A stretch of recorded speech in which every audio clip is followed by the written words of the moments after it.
Hey everybody, it's your girl Coco Kitten Bruja, and it is time for this week's segment on securing the bag. Okay, what you guys see is your weekly prosperity ritual made specifically for those who are watching or listening to this course. The only thing that you need to do is our typical breath work. And if you're new here, that means taking 3 deep breaths in through the nose, inhaling higher vibrating energy, holding it in your solar plexus and getting your stomach nice and tight, and then releasing, exhaling through the mouth, letting go of all of your lower vibrating energies, right?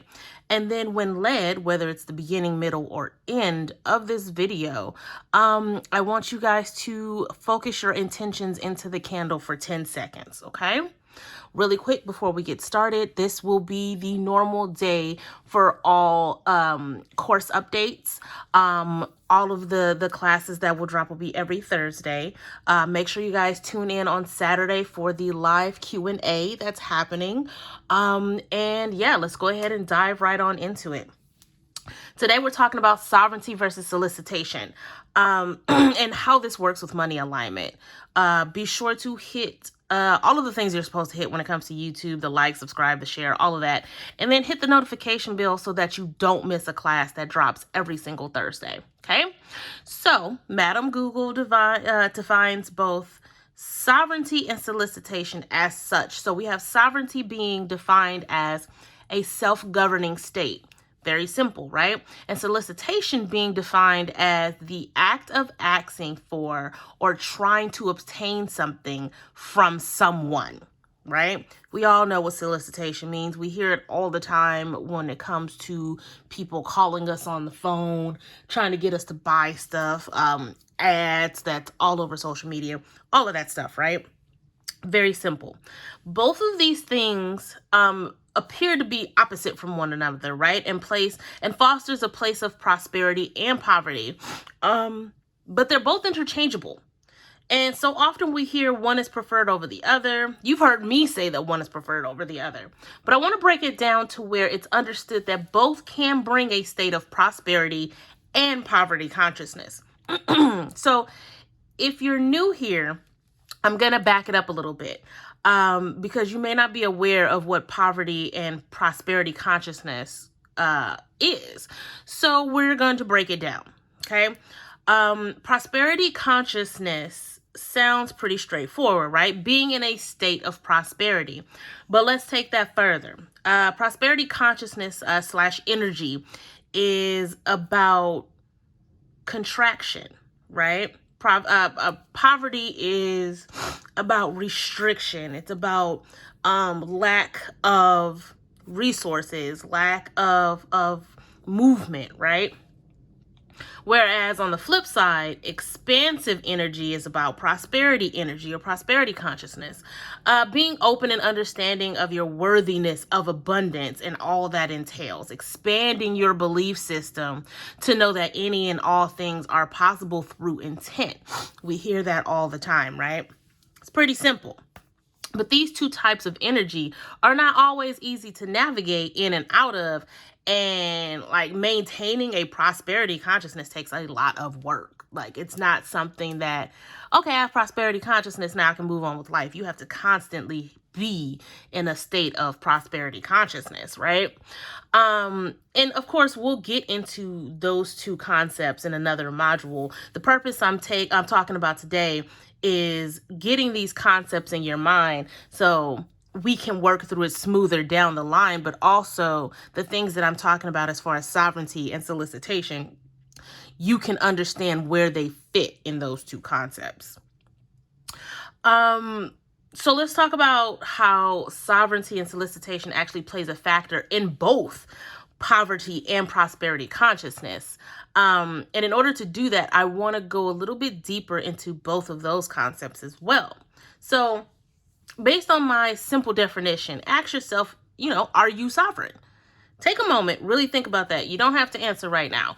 But if you are not sovereign, that may be where you need to start, because sovereignty and money go hand in hand. And I can tell you right now, there's nobody living in a steady flow of abundance that will tell you that they gave their power away to someone else, like another human being. Because of course people say, you know, they gave it to God, they gave it to Jesus. Some people sold their soul to the devil. I ain't talking about that. Nobody is waiting for a handout in order to be in prosperity consciousness, right? Nobody will ever tell you that. Being sovereign when it comes to prosperity consciousness means you own your abilities to manifest. You don't rely on other people to define your prosperity, which we should all be defining our prosperity, because that is very singular. Everybody has their own ideas of prosperity. But nor should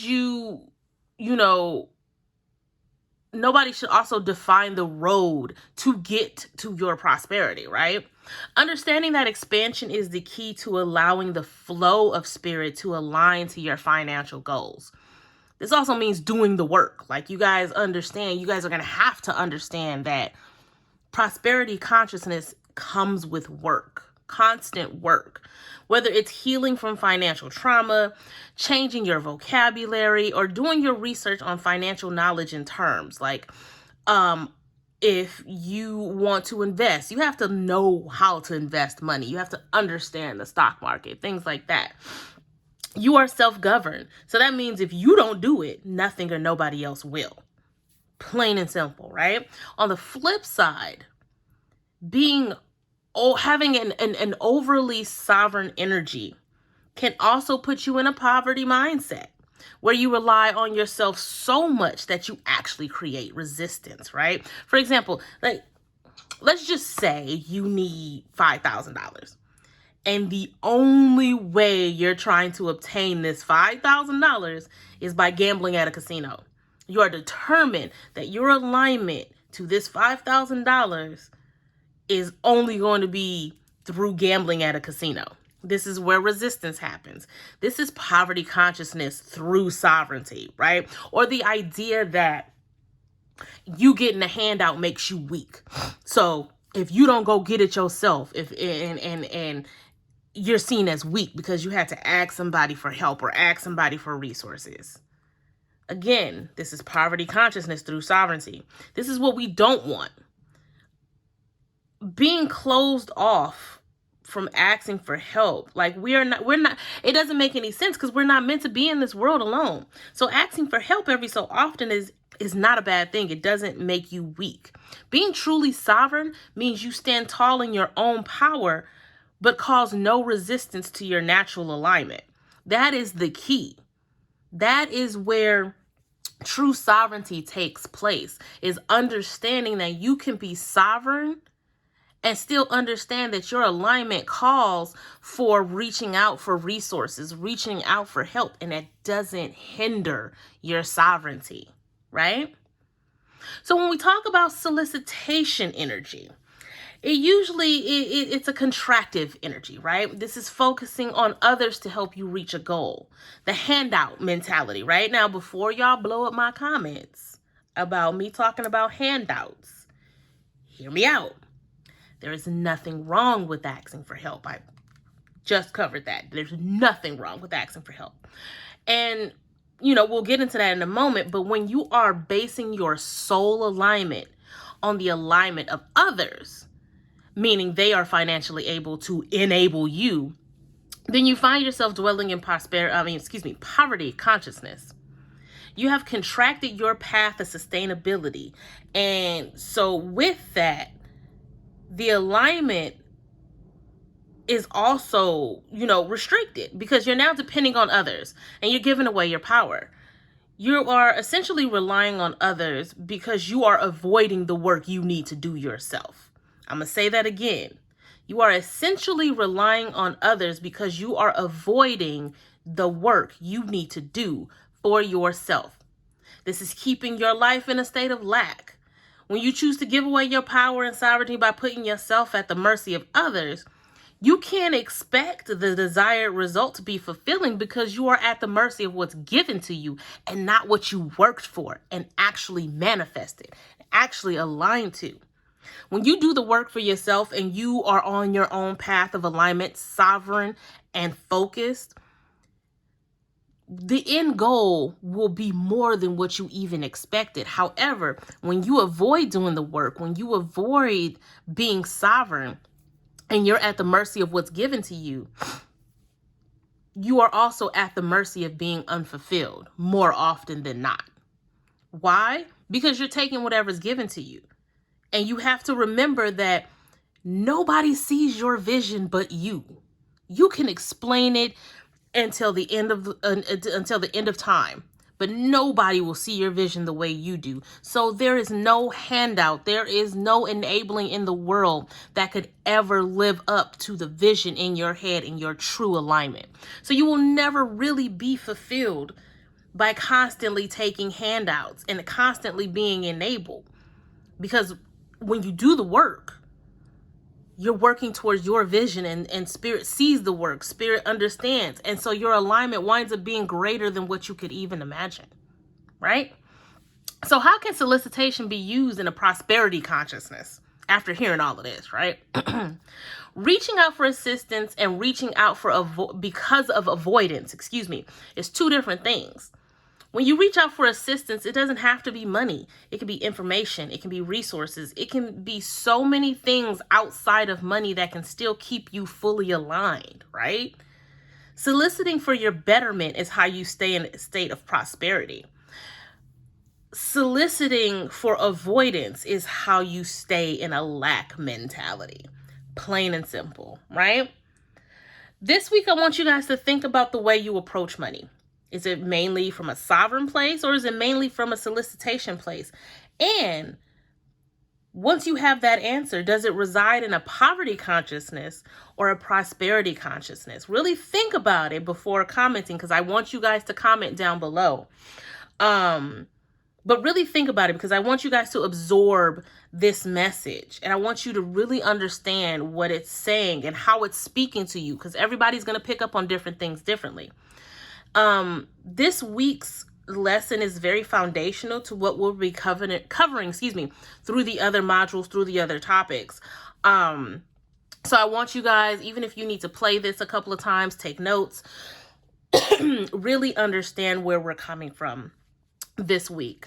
Next week, we will be covering truly understanding and truly knowing what you want financially, and then how money really isn't what you're after. Right?